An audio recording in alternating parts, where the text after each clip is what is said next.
Hi everyone, it's great to see you. Today I'm going to be placing these two beautiful obelisks into the side yard. So earlier, Dan helped me put these together.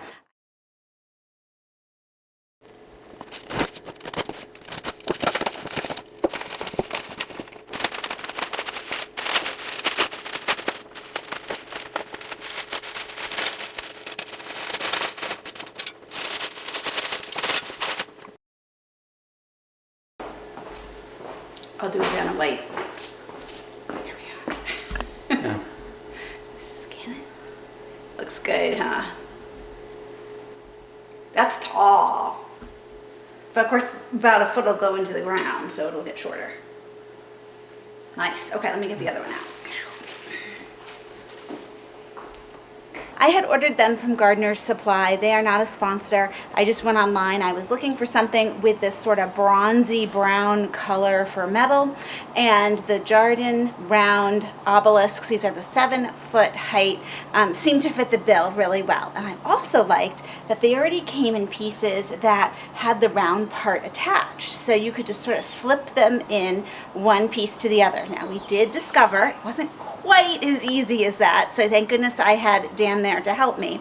And they do label them with letters. You have to use the correct order. It looks like they're all the same, but they're not quite. So make sure you follow the directions.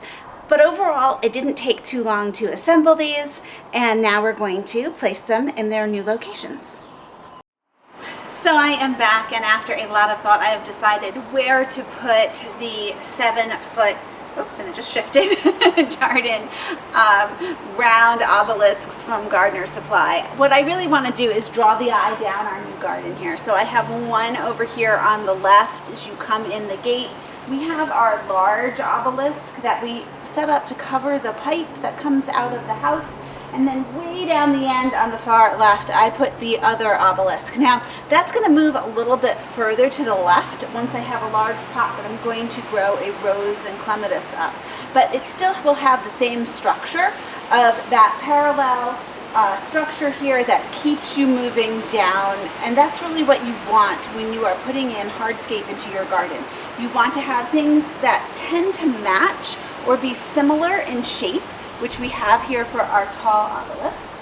You sort of want them balanced, especially if you have a path, and you want them to move as you're going down the path so that you see that repetition again and again. We do the same thing with plants. When you have flowers, you want to see that repetition of color or that repetition of structure, and that's exactly what we did with these. So I'll be back in a future video to show you what we're going to be planting on these, which is even more exciting.